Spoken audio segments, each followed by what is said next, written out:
ચાલો good morning students. Next lecture આપણો cash flow સ્ટેટમેન્ટનો.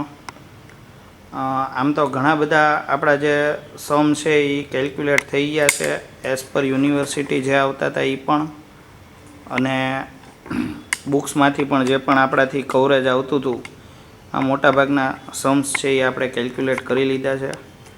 છતાં એક વેરાયટીવાળો સમ અને બુકમાંથી મળ્યો છે તો એ આપણે કાઉન્ટ કરીએ.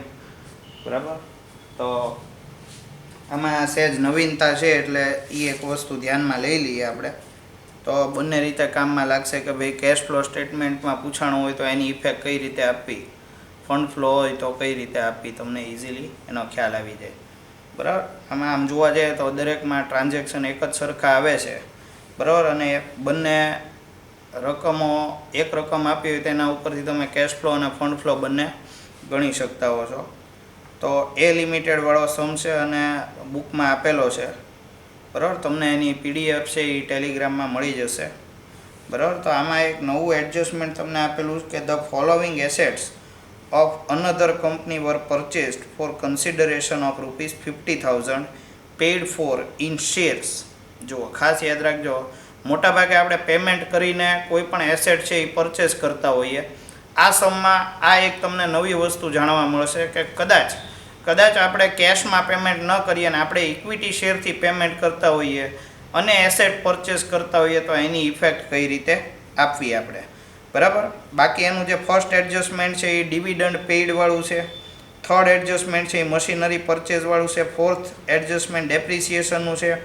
ફિફ્થ એડજસ્ટમેન્ટ છે એ પ્રોવિઝન ફોર ટેક્સેશનનું છે.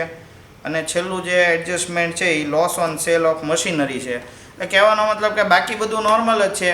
આ એક જ પોઈન્ટ એવો છે કે જે આમાં તમને કંઈક નવીનતા મળે તો આપણે એ જ પ્રકારના દાખલા ગણીએ છીએ કે દર વખતે તમને કાંઈક આમાં સમમાં કાંઈક નવું મળી જાય. કારણ કે કેશ ફ્લોમાં તો એવી પોઝિશન થઈ છે કે ફંડ ફ્લોના દાખલા બધા તમને આવડતા હોય એટલે લગભગ મોટાભાગના સમ છે ઇઝીલી તમારાથી શું થઈ જતા હોય, સોલ્વ થઈ જતા હોય છે. તો આપણે સ્ટાર્ટ કરીએ. સૌથી પહેલાં તો તમને ડિવિડન્ડ આપેલું છે તો એડજસ્ટમેન્ટનું ડિવિડન્ડ હોય હંમેશા તમને બે જગ્યાએ તમારે ઇફેક્ટ આપવી પડે. એક આવે P&L એડજસ્ટમેન્ટમાં ડેબિટ સાઈડ, અને સેકન્ડ ઇફેક્ટ તમારે આપવી પડે કેશ ફ્લોમાં. જમણી બાજુમાં જે બનાવ્યું છે સ્ટેટમેન્ટ એ કેશ ફ્લો સ્ટેટમેન્ટ છે. આપણે ત્રણેય હેડિંગ લખી નાખેલા છે. બરાબર, એટલે તમને ખ્યાલ રહે. અને જ્યાં આગળ લાઇટનું રિફ્લેક્શન આવે છે એક્ઝેક્ટ વચ્ચે એ મેં P&L એડજસ્ટમેન્ટ એકાઉન્ટ બનાવેલું છે. ઓકે, તો એ એક તમારા ધ્યાનમાં રહે. નીચે જે સ્પેસ રાખી છે એ થોડુંક આપણું જે વર્કિંગ નોટ્સ છે એ આપણે કેલ્ક્યુલેટ કરવા માટે રાખેલી છે. થોડુંક અહીંયા આ એકાઉન્ટ સહેજ આપણે મોટું બનાવી નાખીએ એટલે જે પણ આપણા એડજસ્ટમેન્ટ હોય ઇઝીલી આમાં કવર થઈ જાય. હવે જુઓ તમે આમાં તો બહુ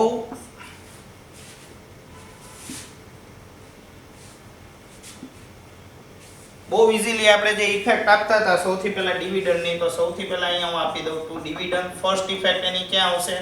P&L એડજસ્ટમેન્ટમાં 23,000. ઓકે, અને સેકન્ડ ઇફેક્ટ ક્યાં આવી જશે? ફાઇનાન્સિંગ એક્ટિવિટીમાં. ડિવિડન્ડ પે કરીએ છીએ એટલે કેશ ફ્લો ઉપર એની ઇફેક્ટ કેવી પડે? તો કે નેગેટિવ ઇફેક્ટ પડશે. તમે કહેશો સર આમાં માઇનસ ઇફેક્ટ આવે 23,000, એટલે હું લખીને રાખું છું માઇનસ. ઓકે, એટલે આ આપણી ફર્સ્ટ જે એડજસ્ટમેન્ટ હતું એની ઇફેક્ટ મેં આપી દીધી. એક વખત જોઈ લો ત્યાં આગળ. બરાબર, ઓકે, ફાઇનાન્સિંગ એક્ટિવિટીઝમાં આપી. અને સેકન્ડ ઇફેક્ટ છે આપણી P&L એડજસ્ટમેન્ટમાં ડેબિટ સાઈડ. એના પછી જો હવે આ જે સેકન્ડ એડજસ્ટમેન્ટ છે આપણે શું કરીએ છીએ? ન્યૂ ઇક્વિટી શેર્સ ઇશ્યુ કરીએ. તમે બેલેન્સ શીટમાં જોશો તો 2 લાખ રૂપીસ અને 2,50,000 એટલે કે 50,000 ના શેર્સ છે એ ઇન્ક્રીઝ થઈ ગયા એટલે કે ન્યૂ ઇશ્યુ કરેલા છે 50,000. હવે જો આની સામે તમને કોઈ પણ પ્રકારની કેશ મળતી નથી, ખાસ યાદ રાખજો, મળતી નથી. એટલે તમે કોઈ પણ જગ્યાએ ફાઇનાન્સિંગ એક્ટિવિટીમાં નહીં લખી શકો 50,000 પ્લસ. બરોબર, એટલે ત્યાં આગળ આપણે કોઈ ઇફેક્ટ આપવાની નથી. પણ તમને એસેટ્સ છે એ પરચેસ કરો છો તો કઈ એસેટ્સ પરચેસ કરો છો? તો તમે કહો છો કે સ્ટોક પરચેસ કર્યો. કેટલી અમાઉન્ટનો? તો કે 20,000 રૂપીસનો. જો 20,000 રૂપીસનો સ્ટોક પરચેસ કર્યો. અને મશીનરી પરચેસ કરી કેટલા રૂપીસની? તો કે 25,000 ની. ઓકે, ટોટલ થયો કેટલો? 45,000 રૂપીસ.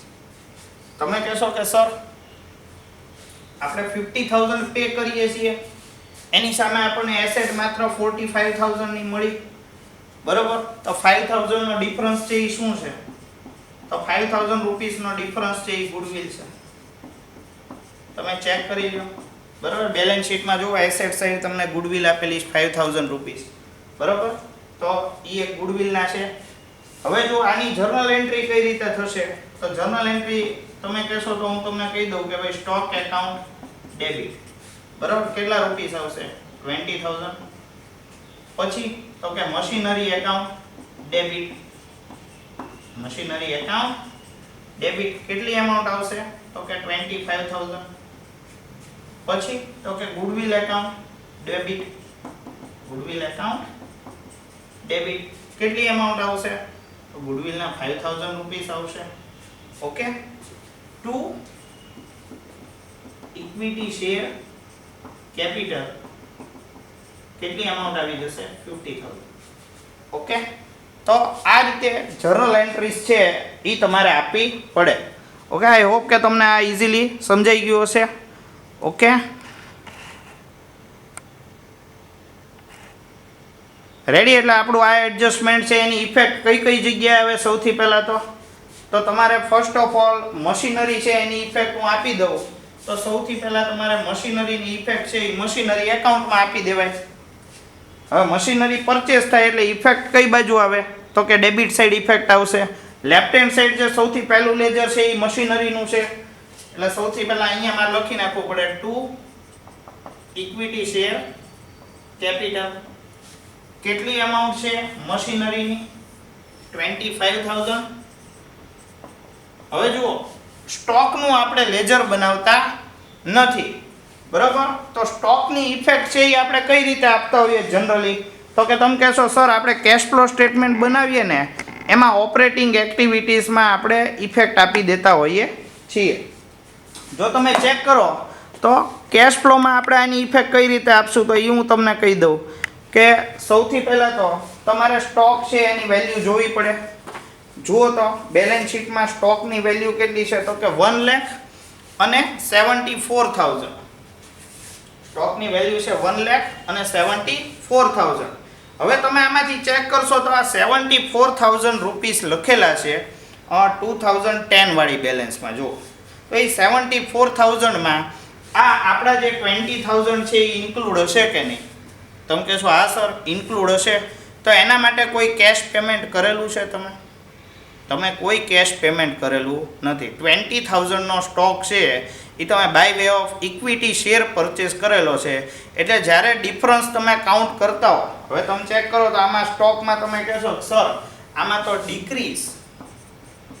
ડિક્રીઝ ઇન સ્ટોક થાય, બરાબર? હવે અહીંયા એમાઉન્ટ કઈ લખવી ને એ તમારા માટે ઇમ્પોર્ટન્ટ થઈ જાય કે ભાઈ અહીંયા સ્ટોક છે એની વેલ્યુ કેટલી હતી? તો કે 1 લાખ. જનરલી આપણે શું કરતા હોય તો કે 1 લાખમાંથી 74,000 માઇનસ કરતા હોય, પણ તમારે અહીંયા કેટલી એમાઉન્ટ માઇનસ કરવાની? 54,000. કેમ? તો કે બાકીના 20,000 માટે તમે કેશ પેમેન્ટ નથી કરેલું, અને આપણે અહીંયા જે સ્ટેટમેન્ટ બનાવીએ છીએ એમાં માત્ર ને માત્ર કેશના ટ્રાન્ઝેક્શન જ કન્સિડર કરીએ છીએ. એટલે કે જે 74,000 રૂપીસનો સ્ટોક છે એમાંથી માત્ર 54,000ના સ્ટોક માટે તમે કેશનું પેમેન્ટ કરેલું છે, એટલે ત્યાં આગળ માત્ર ને માત્ર 54,000 કન્સિડર થાય, નહીં કે 74,000. એટલે સ્ટોકની જે ઇફેક્ટ આપણી 20,000ની છે એ આપણે અહીંયા આપી દેવી પડે. એટલે 1 લાખમાંથી તમે 54,000 માઇનસ કરશો એટલે 46,000 આવશે. તમારે અહીંયા પોઝિટિવ ઇફેક્ટ છે 46,000 રૂપીસની આપવાની રહેશે, બરાબર? એટલે પહેલું આપણું આ રીતની તમારે ઇફેક્ટ છે એ આપી દેવાની. હવે સ્ટોક વાળું કામ પૂરું થઈ ગયું. પછી તમે કહેશો કે સર વાંધો નહીં, મશીનરીની તમે ઇફેક્ટ આપી દીધી, સ્ટોકની પણ ઇફેક્ટ આપી દીધી, આ ગુડવિલનું શું કરવાનું? તો ગુડવિલ આપણી બેલેન્સ શીટમાં લખેલી છે 5,000 રૂપીસ. જો આપણે સ્ટોકની ઇફેક્ટ આપી દીધી, મશીનરીની પણ ઇફેક્ટ આપી દીધી. ગુડવિલ છે એ ઓલરેડી એવી વસ્તુ છે કે જે તમને ઇફેક્ટ થતી જ નથી. કઈ રીતે કેશને ઇફેક્ટ કર્યું ગુડવિલે જુઓ તો આ ગુડવિલ ક્રિએટ થઈ એમાં ક્રેડિટ થયું કાંઈ કેશ એકાઉન્ટને ઇફેક્ટ જ નથી આવતી તો તમારે કોઈ પણ જાતની ઇફેક્ટ છે એ આ સમમાં આ 5000 રૂપીસ માટે આપવી પડશે નહીં, કારણ કે એની એકાઉન્ટિંગ ટ્રીટમેન્ટ જે આપવી પડે બુક્સમાં એ ઓલરેડી અપાઈ ચૂકી છે, એટલે તમારે આના માટે એક્સ્ટ્રા કોઈ ઇફેક્ટ છે એ આપવાની નથી. અચ્છા, બીજી એક વસ્તુ તમે કહેશો સર ઇક્વિટી શેર છે એ 2 લાખમાંથી 2,50,000 થઈ ગયા, તો 50,000 નો ડિફરન્સ આવ્યો તો આપણે 50,000 શેના માટે પે કર્યા છે? તો કે આ એસેટ્સ છે એ પરચેસ કરવા માટે, બરોબર. એટલે તમને કોઈ એના માટે કેશ રિસીવ નથી થઈ, એટલે ફાઇનાન્સિંગ એક્ટિવિટીમાં પણ ઇક્વિટી શેર કેપિટલની કોઈ પણ જાતની ઇફેક્ટ આવશે નહીં. આ એક જ એડજસ્ટમેન્ટ એવું હતું કે જે તમને સહેજ નવું લાગે, બરોબર, એટલે આપણે એની ઇફેક્ટ છે એ આ રીતે આપી દીધેલી છે. ઓકે, એટલે આપણું અહીંયા કામ પૂરું થઈ ગયું. બાકી આખો દાખલો છે એ એઝ ઇટ ઇઝ જેમ આપણે ગણતા હતા એ જ રીતે નોર્મલ રીતે ચાલશે. ઓકે, એટલે આ હું જોવા દઉં છું.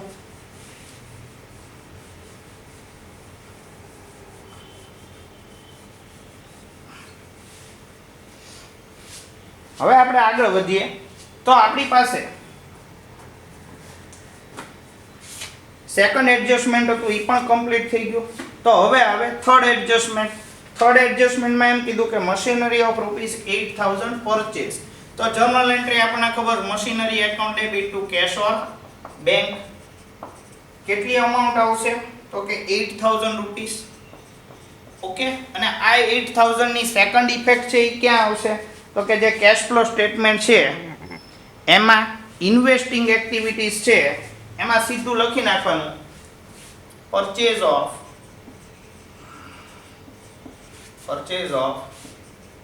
મશીનરી. કેટલી અમાઉન્ટની મશીનરી પરચેઝ થઈ? 8,000.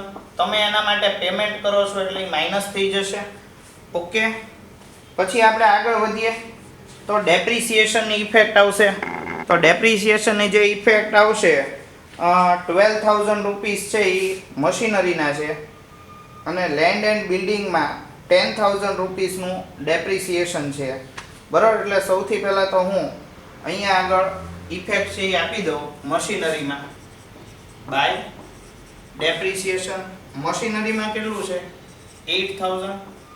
હવે એક લેન્ડ એન્ડ બિલ્ડિંગ એકાઉન્ટ છે એ આપણે બનાવી જ નાખીએ એટલે બીજો કોઈ આપણને પ્રશ્ન રહે નહીં. આ તો મેં કીધું આ એડજસ્ટમેન્ટ તમારું એક વખત આપણે સમજી લઈએ પછી વાંધો આવે નહીં. તો હું અહીંયા જ લખી નાખું છું લેન્ડ એન્ડ બિલ્ડિંગ, બરોબર, ટુ ઓપનિંગ બેલેન્સ. ઓપનિંગ બેલેન્સમાં લેન્ડ એન્ડ બિલ્ડિંગ ₹2 લાખ છે. ક્લોઝિંગ બેલેન્સ તમે ચેક કરશો તો ક્લોઝિંગ બેલેન્સમાં ₹1,90,000 આપેલા છે.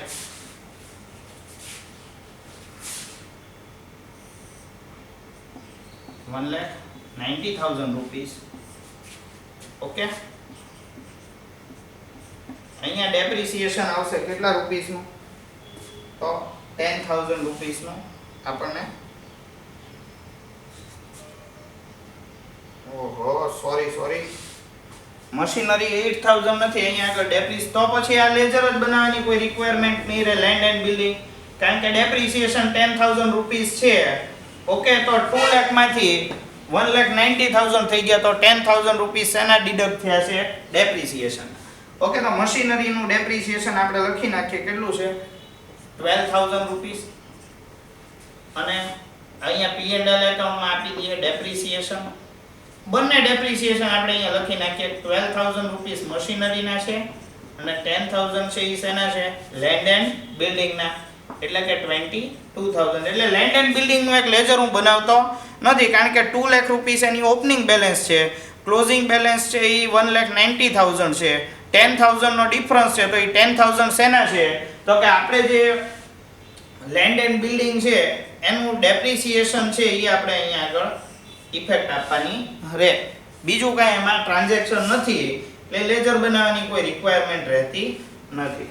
ઓકે, ચાલો, તો હવે તમે કહેશો કે સર ડેપ્રિસિએશન વાળું કામ એ આપણે પૂરું કરી નાખ્યું. તો હવે પ્રોવિઝન ફોર ટેક્સમાં આવી જાવ, કારણ કે નેક્સ્ટ ટ્રાન્ઝેક્શન એનું છે પ્રોવિઝન ફોર ટેક્સ મેડ ફોર ઇન્કમ ટેક્સ 33,000.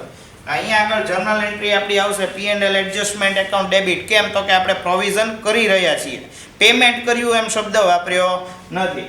ઓકે, તો અહીંયા આગળ લખી નાખીએ by P&L adjustment account.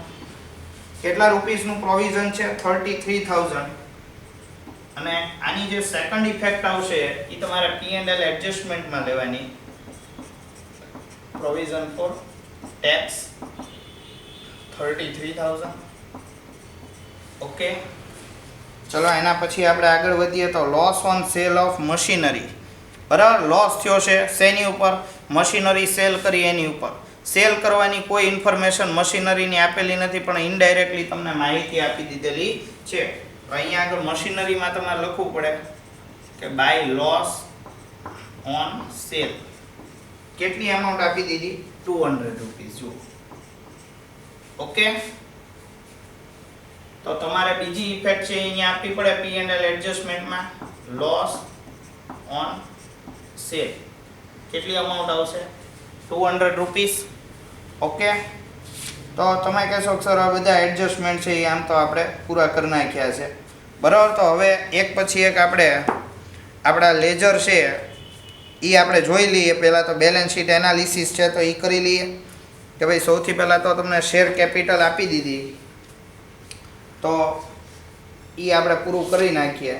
2 lakh રૂપીસમાંથી 2,50,000 થયું. તો આપણે પહેલાં ડિસ્કસ થયું એમ કે એની કોઈ તમારે ઇફેક્ટ છે એ તમારે આપવાની થતી નથી.